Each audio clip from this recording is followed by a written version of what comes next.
Rock Island, Illinois is a community blessed with great historic architecture. This old Mississippi River town, with roots back to the Sauk and Meskwaki Native American settlements, was officially incorporated in 1841. Only one building of that period remains in our city, the old stone house at Sauke Golf Course. Primarily, the oldest buildings in Rock Island are from the 1850s. 3 are Rock Island landmarks. The remaining few are left to the notions of current caretakers, some of whom will be gracious and good to the old buildings, while others will destroy them, either deliberately or through neglect. The Rock Island Preservation Commission has been designated landmark since 1984. It might surprise you to learn which of our old friends are protected by the city's preservation ordinance, the surprising ones that aren't, and how it is determined which buildings are worth protecting. We've all seen it. The grand building reduced to rubble for a parking lot. It happens a lot in other communities, but only rarely in Rock Island. Many credit that to the Historic Preservation Program that takes education seriously, partnered with economic success and a strong protective ordinance. Decision makers recognize that Rock Island has a special sense of time and place, which is an asset to the community. However, in the end, sometimes education and economics don't matter. At some point, it is about heritage and beauty and retaining those pieces of the past for everyone. Making a dynamic future for Rock Island sometimes means preserving its past. And the way to make sure that we don't lose buildings and neighborhoods forever is to designate them as Rock Island landmarks or Rock Island historic districts. The important question of why we should preserve is perhaps best answered by what happens if we don't. When we don't protect buildings, they may be lost or irreversibly altered. Some of the grandest architecture of Rock Island is now gone, or so badly modified that the intrinsic value of the building is diminished. Although the pace of that loss in Rock Island has slowed, the threat of it is never gone. These buildings and landscapes can never be replaced. They are relegated to history books instead of existing on our streets as vibrant parts of the community. Historic buildings really are what make Rock Island unique from any other city in the Quad Cities or even the country. Historic buildings are what makes us different, and it really tells the history of Rock Island. From our earliest foundings to today's development, it tells the story who lived here and who were the important people in society and what types of homes did they build and where did they build them. And I really think since those people are gone, the only remaining items are the buildings, whether the offices they built in downtown and developed or whether it's their residences. Those buildings tell a story about how Rock Island was founded. And the architecture of those houses, I think that tells the biggest story. It tells you where the development occurred. And you see the styles of architecture from Victorian and Queen Anne through the years to Classic Revival and Italianate and even arts and crafts and style of the houses, the craftsmanship that went into those houses.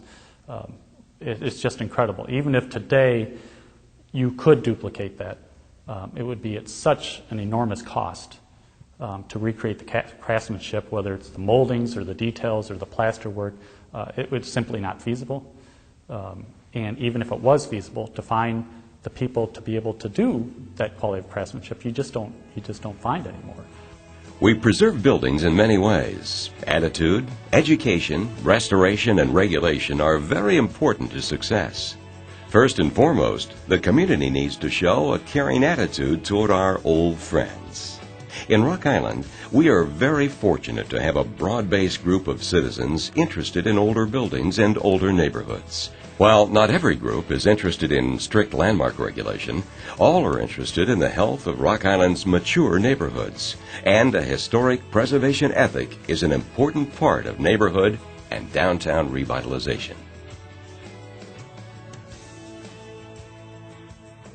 A preservation society is important for the city because it can give us a group of people who are knowledgeable in the area of historic preservation that can lend their special skills and talents to that area. One of the things we do in Rock Island is have boards and commissions that can get a large number of citizens involved in serving in a variety of different areas. And in historic preservation, we've got some people who simply know a great deal about both historic architecture and design, as well as about the history of our city. And putting those people's talents to work allows us to get a lot more progress being made, a lot more activity being accomplished than if we simply depended upon our staff, talented though they are, who might not have, because of all the other demands on their time, the ability to spend as much time on a particular project as could otherwise be done. One of the other things I think that the Preservation Commission has done is it served as a source area for coming up with ideas of houses or areas that should be certified, that should be given a historic site or historic district certification. They can be on the lookout for those things and provide us as well with a lot of very effective research and background material that would cost a lot more if we had to hire it all to be done. The Broadway Historic District is an area of the city that has had a long-standing commitment to historic preservation.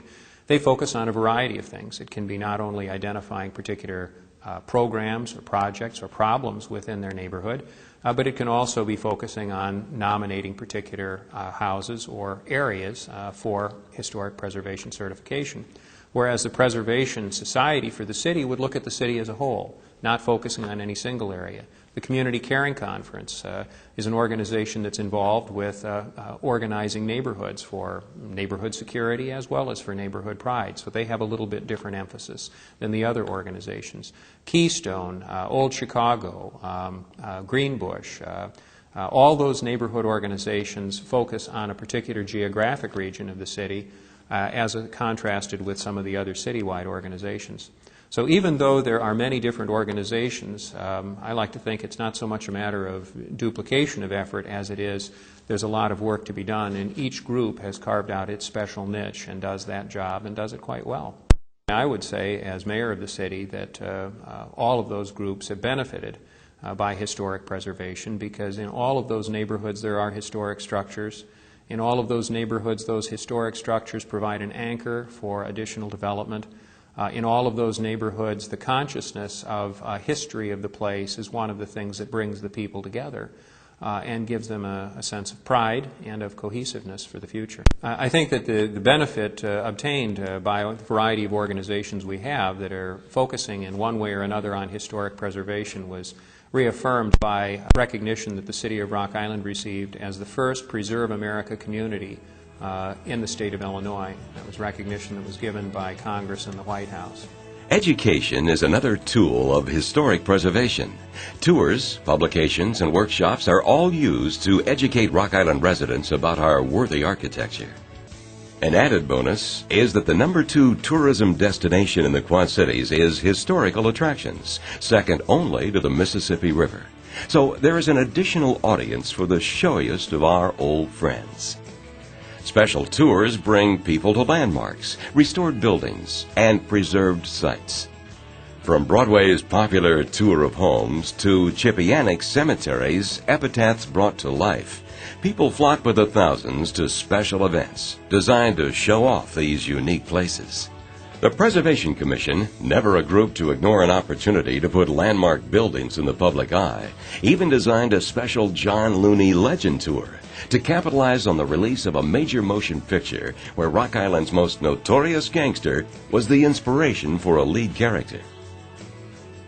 The Preservation Commission has written over a dozen grants to help bring the personality of buildings to life through a series of walking tour brochures on Rock Island's history and architecture. You can find most of these brochures at Rock Island City Hall and the Rock Island Public Library. The brochures are really targeted to both residents of Rock Island. I think there's a significant population or portion of residents in Rock Island that are unaware of important neighborhoods and the architectural homes in Rock Island. Also, visitors coming in from the region and all over the country.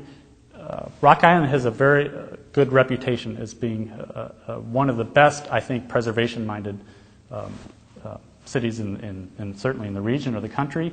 And I think really, Rock Island was the first of the Quad Cities. It has a special historical significance for many reasons. For example, there's a 1918 government housing neighborhood over on the east side of Rock Island between 14th and 18th Avenue. These homes were built after World War I. There was a very growing population due to the amount of manufacturing jobs at the Arsenal Island. And we had all these workers who needed housing, so the government stepped in a very short period of time, in a 6-month period of time, and built over 200 homes to house these workers. And because it's still intact today, and it's one of the best remaining intact World War I housing neighborhoods, that's why we need to preserve it. It has significance not only for Rock Island, but for the country during that period of time. We developed these brochures regarding neighborhoods before they're landmarked because we do want to tell people that these are important neighborhoods. We have a lot of neighborhoods in Rock Island that might not be 150 years old. They might be 80 to 100 years old. But they are historically significant and are becoming architecturally significant. And we want to tell people that these are just as important as some of our oldest and most well-known neighborhoods. And therefore, producing those brochures around that gives people a preview of these neighborhoods and tells them that this is an important area and an area that in the future might become landmark status, or the homes might become more significant and more important to Rock Island. For those residents or people who may not be preservation-minded, might not be architecturally inclined or don't know much about architecture, I think these brochures are one of the best tools we have to educate them, to tell them about the different architectural periods in Rock Island, when the homes are built and the different styles and everything like that. And so even if you're sort of a novice as far as understanding architecture, these brochures are a great tool to help educate you about that. Hands-on workshops are another educational tool that lead people directly into the third method of preservation, restoration. Historic also means old, and aged buildings need attention. It takes special people and special skills to maintain these antique treasures, and nothing is more thrilling than seeing an architectural gem brought back to its glory. Perhaps the most powerful of preservation tools is the Preservation Ordinance. Diane Astrike, sometimes called the mother of Rock Island's preservation movement, can tell you how the local ordinance came to pass. Rock Island in the early 80s just seemed ready for preservation. When the city expressed an interest in historic preservation, several of us did some research and found that a preservation ordinance was the way to go. So we approached the mayor and suggested that he might establish a committee to draft a preservation ordinance for the city, and he agreed. It's about saving part of our heritage. So all along we educate about different styles of building. It doesn't have to be Victorian to be historic. It doesn't have to be Victorian to be saved. And there is a gradual awareness and appreciation of our historic buildings. Very rarely does the restriction of freedom dissuade people from becoming a local landmark or an historic district, which are the categories of preservation that the city officially espouses. Usually people want to preserve their buildings because they've put so much time and energy into it. Sometimes an owner does not want their building landmarked, and the Rock Island Ordinance, the Preservation Ordinance, does permit that. A building can be landmarked even though the owner does not consent to it. And that may seem unreasonable, but it has saved several buildings in Rock Island. Notably, one of the most recent successes is the Villa de Chantal. It's an old school in Rock Island, built as a convent and girls' boarding school early in the 1900s for the most part. After the school closed and the convent left, the building was for sale. There was great interest in it because people wanted to buy it and put up homes. That would have meant demolishing the buildings. The building was landmarked, it was saved. Now it was sold to another owner who appreciated the historic qualities of the building but was unable to completely develop it. It's since been sold to another developer who is going to retain all the historic structure, put in senior citizens' apartments, and keep all the beautiful interiors that are also historic too, which is a bonus for us. Rock Island is one of the strongest and best written ordinances in the state. It is used as an example for other communities. When they're just struggling with writing an ordinance, the people from the state Historic Office will send copies of the Rock Island Ordinance to those communities and say, if you can get something as good as this, you'll be in good shape. And we're proud of that. What makes the Preservation Ordinance such a strong tool is that it protects historic buildings in perpetuity. The landmark or historic district designation is recorded with the property deed, so owners in perpetuity will know of the special classification. The architectural integrity of the historic building or landscape is protected through the issuance of a certificate of appropriateness, which provides for a review of all exterior changes to designated properties. The Preservation Commission has created design guidelines to help property owners understand the types of changes typically allowed. The Commission is not interested in making these buildings and neighborhoods into museums, so additions, new fences, and alterations are allowed. The Certificate of Appropriateness just makes sure that the changes are in keeping with the nature of the historic building and important, irreplaceable architectural features are not destroyed. Just as the Preservation Ordinance sets up criteria for the protection of designated landmarks, it sets up 6 criteria for what makes a building, site, or neighborhood worthy of designation. What kinds of buildings can become landmarks? 1. They may have significant historic, cultural, artistic, social, or ethnic value important to Rock Island or the rest of the country.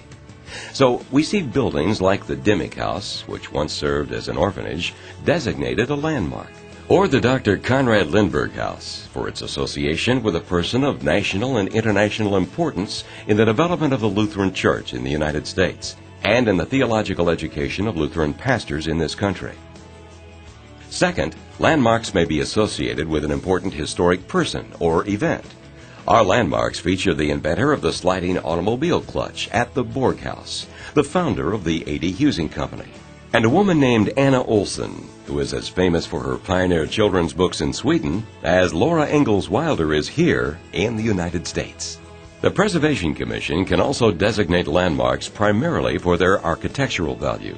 We have buildings that show a broad range of period, style, and craftsmanship. We can enjoy the 1936 Eichlsdorfer House with its sophisticated French eclectic architecture, or the plain and functional Italianate style of the Atkinson House, which was built in the mid-1850s. Notable works of master builders or architects are also recognized as landmarks. There have been significant architects in Rock Island over the decades: Benjamin Horne, Olaf Servine, William Steuer, Leonard Drack, Rudolf Sandberg, Edward Hammett, and Frederick Clausen. One of the most notable was George Studehar, the designer of more than 200 Roman Catholic churches in the upper Mississippi Valley. He was known for his eclectic, romantic style and a variety of exterior finishes. Landmarks may also be designated as a well-known feature in the community due to their location or unique physical characteristics. For instance, everyone in town recognizes the Longview Apartments on 18th Avenue. But the Preservation Commission has also designated buildings such as the Centennial Bridge Commission Building and the Star Block for these reasons. The Centennial Bridge Commission Building is a modernistic building located at the foot of the Centennial Bridge, and the Star Block has been in downtown Rock Island since 1874, sporting the same fantastic Italianate window hoods and magnificent cornice. A rarely used designation criterion is that for utilitarian structures. The Preservation Commission has designated the Illinois Oil Products Building under this criterion, but other eligible buildings could include farmhouses, barns, or early gas stations. Finally, areas that have yielded archaeological information are also eligible to be landmarked. The Preservation Commission also recognizes the importance of entire neighborhoods in conveying a sense of time and place. While individual buildings may not meet heightened criteria for significance, as a collection, these buildings tell the story of what a neighborhood of the 1920s or 1890s was like. We are fortunate in Rock Island to have a lot of wonderful neighborhoods, all of which are worthy of celebration and many of which are worthy of protection. One way to do that in Rock Island is to become a historic district. I live in Highland Park. I have lived there for over 10 years, and Highland Park is Rock Island Historic District. That means that we are covered by the Preservation Ordinance, and that helps protect our neighborhood from changes to the historical fabric, and it also helps protect our investment in our property. Highland Park is 4 square blocks. It has a wide variety of architectural styles, from Colonial Revival to Dutch Revival to American Foursquare. We have great brick streets.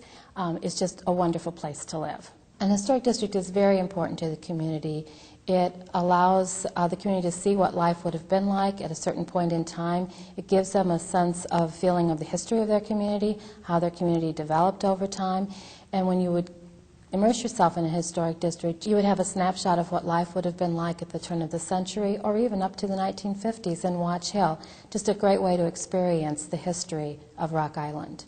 Our Broadway neighborhood is listed on the National Register of Historic Places. That's another great way to celebrate and honor a neighborhood.